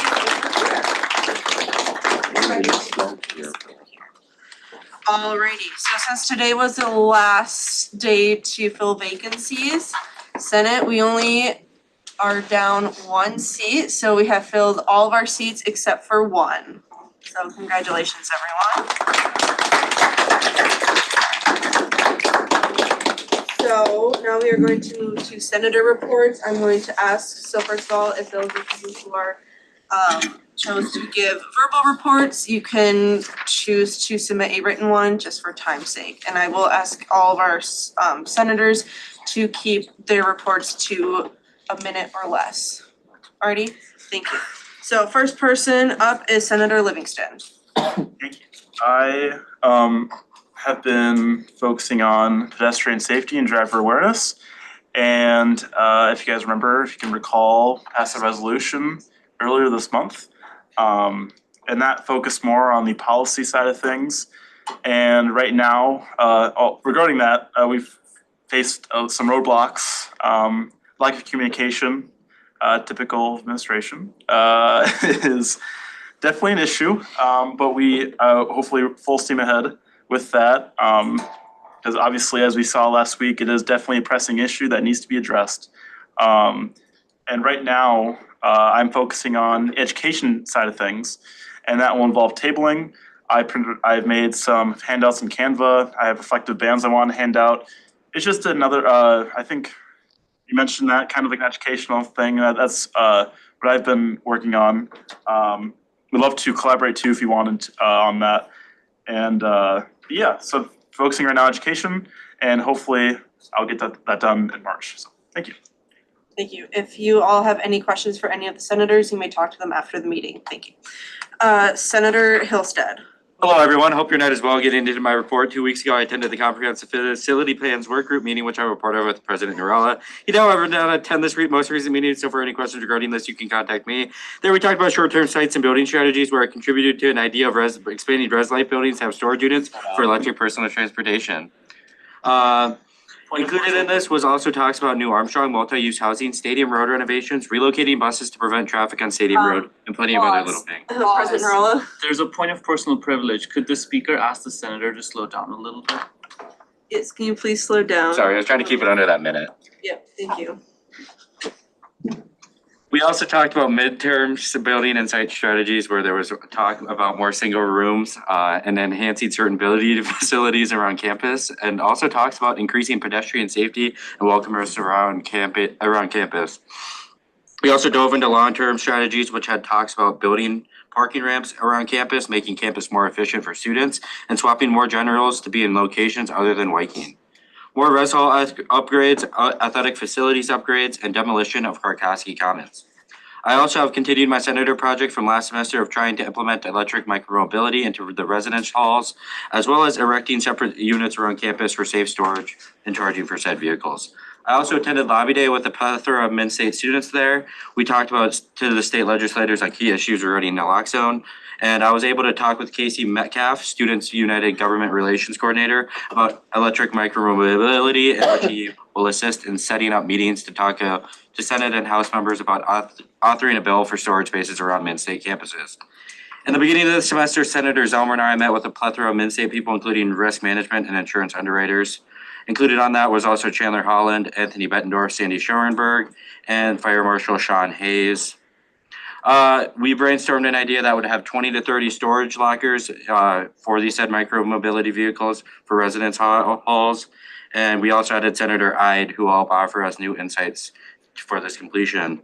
Coming up, I will be looking into federal grants and legislators to write a bill for these storage units. And also, I want to thank Senator Franson for putting on a great event in Narcan training, which I attended last week. It was super informative, and I will be exploring other senator projects such as transportation to the airport, as well as mandating all aviation-focused required classes by the FAA, the Federal Aviation Administration, to have Zoom calls. I've talked with Senator Bugney, and he will be on board with this with me, and so email me with any questions regarding that report. All right, thank you. We have Senator Johnson. Thank you. I thought I had signed up for March 19th, but apparently numbers are also something that I don't understand as well. I do have a few things to say. I've started working on some sort of more of a policy on AI. As of now, the campus does not have such a thing. There are directives and a lot of misunderstandings. As a tutor in the Writing Center, I more often than I would like, and more often than my colleagues would like, see students coming in with more worry and stress than any of us would like to see. particularly with instructors using Turnitin for a potentially more of a punitive means than as a ongoing learning mechanism. Turnitin can be useful. It can also be deeply flawed in what it's providing. And I would certainly dislike seeing a student dropping out or failing out due to a imperfect and deeply flawed system. So I continue to work on that as both a grad student, a writing tutor, a senator, and hopefully in the fall, instructor of English 101. This will be probably my project, and if anybody would like to work with me on that, that would be great. Also, just very quickly, as a person from rural Wisconsin where the opioid epidemic has robbed many lives and futures, I deeply appreciate all the work that anybody in this room and across this community have done in terms of naloxone, Narcan, and the like. Thank you very much for that. Thank you. I will say that I did mess up and it was a 3 and not a 2, so that was my bad. Oh, I But do now you know only have one numbers. more report left, so you just got that one done over it. So that was an oopsie daisies on my end. I'm so sorry. But thanks for the update. Alrighty, and then we have Senator Reyes. Okay, so a minute. So there's 3 things like I'm doing mainly in or around student government. The first thing is I'm part of the planning submeet still. We meet every month to kind of look at Minnesota State University's Mankato's academic portfolio. We meet this Monday to continue looking at the goals and the decisions that need to be made. So that's cool, I'm part of that. The second thing is I'm working with Senator Maega on, we met with Dean DeHart last week about the graduate pay increase. Speaker Youngberg has also been helpful with that as well. So we're gonna hopefully try to get a resolution going within the next few weeks. And then the third thing is my own individual senator project is I talked with my graduate student coordinator within the Common Media department, and he was telling me about how all the graduate student coordinators meet like once a month to share resources. So my mental health survey that I want to send out to him, he's going to pass along to the rest of the student government graduate schools. So hopefully we'll be able to make some progress on that to at least gather more information so we can continue making headway on that end. So yeah, that's about it. Alright, thank you. And then Senator Franson has uploaded his senator report into Teams under the senator reports, written reports, spring 2025 reports, and then February. So you can read his report there. Thank you. Alright, moving on through our agenda is new business, we have none. Old business, we have none. Announcements. Oh shoot, Senator Zelmer. Oh, I was gonna be okay with it. I was gonna say no report, even better. I didn't know, like, okay, You can give it, sorry, Richard. We're on the next page. Do you wanna do a written one? No. Okay. Okay, for my report, I can't remember if Charlie said it or not, so I'm just gonna repeat it. We're working on the electric scooter stuff. We're having a meeting coming up hopefully next week, Friday. I was able to talk with some different subcontractors that I knew from the past to get some bids and some estimated pricing on what it would look like for the university. And then we're looking at doing lockers instead of a building. So lockers outside of the res halls with electricity. On the Narcan side with Senator Franson, we're kind of just on the final stages. So the money side, I'm looking to go to RHA to get some funding from them, and then we're gonna get other funding for future years around campus. And then after that project is wrapped up, I will go back to my advising project that I've been doing. I touched on it slightly, looking at why freshmen aren't able to have their own academic advisor. And yeah, that's about it. Alrighty. Thank you. If you have a question, just raise something. Oh, okay. Yes, Senator Knauer. Knauer, yeah. Knauer. The K isn't silent. So are the lockers like meant to keep like the scooters from being like messed around with, I'm guessing, or? So they're for personal scooters, not the bird scooters, and then it would be a place for students to charge them, store them, and then also they're not allowed in the res halls. So we're trying to because we know people have them in the res hall, so we're trying to give them an alternative option for them to store these scooters. Gotcha. Thank you. I'm gonna, Senator Ide. Would you be able to look at part of funding as almost like a permit for the locker? So like similar to how we have parking permits that are like $200, instead of doing a parking permit, say $15-20 to park your scooter in that designated locker. That was the plan, that there would be a rental thing per semester, so students would pay so much per semester to have those lockers. Yes. Alrighty, if you have any more questions, feel free to talk to Senator Zelmer or Senator Hillstead after the meeting. Thank you. Alrighty, I believe that was our last report, and I already skipped over old and new, so that's great. We're gonna move straight into announcements. Any announcements? John. Thank you, Speaker Yarborough. Welcome aboard today's senators. I do know that Mr. Cowan is very generous in his offer to help maintain a copy of the Senate roster. So he would like to get your headshot, likely over against the wall over there, if you could do so after this meeting. So if you were elected today, David will get your headshot so that you can be added to the roster. Also, from the Student Activities Office, a couple of opportunities that are upcoming. Tomorrow night, Leslie David Baker from Stanley from the office will be on campus. There are still tickets available for $5 for students. You can get those at mnsuevents.com.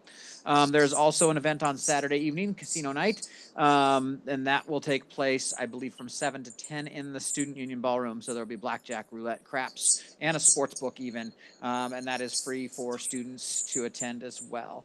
And so that will take place on Saturday evening. So please feel free to do that. Otherwise, other things that are going on, I do know that registration is open for alternative spring break for a trip to Kansas City to engage in service for part of that week. And lots of other events going on. So be sure and check out the online events calendar or Mav Central for more information on what is going on. Alrighty, thank you. If they have questions, they can ask you. I certainly can. And I would just also encourage them to keep an eye on that folder that you were shown on Teams today, as there will be documents uploaded in advance of next week's meeting. So important to stay informed and be on the lookout for those. David Cowan. I want to thank the Senate for signing up for Pedal Past Poverty. That is for the 2 homeless shelters here in Mankato. And the severe cold snap certainly has been a big stress thing for those without or living in their cars or underneath bridges. So Saturday, I think it's 9 a.m. to 1 o'clock. I think you've got some people signed up. Some of us will be there cheering you on because I'm not getting on those stationary bikes. But I will cheer you on. So there you go. Thank you again. Senator Riggle. 1, speech and debate team has state this weekend. Woohoo, yippee, we're gonna do great. 2, there is sex toy bingo tonight in the ballroom at 7 o'clock. Show up. We have actual stuff. We always have lots of people coming. It's lots of fun. Yay. Okay, thank you. Senator Colleran. Okay, just to give you a quick, there'll be coffee conversations with the academic provost tomorrow as well from 1 to 2 p.m. in the Hart Lounge. So if you want to stop by and just talk about academic affairs with me, I'm more happy to see you over there. Thank you. Senator Maiga. The Society of Women Engineers is hosting their annual Engineers Week Spaghetti Dinner on next Monday from 6 to 8 p.m. And Crossroads Church, north of Trafton, and it's free spaghetti sponsored by Noodles and Company. Alrighty, thank you. Senator Isaac. Yep, so this Monday, we are gonna have an event on the MCC, on the Multicultural Center, for promoting Spanish as a global language that you could take in this university. So I encourage you to go. I will be presenting some things about Venezuela, and we're gonna have snacks, so it's gonna be cool.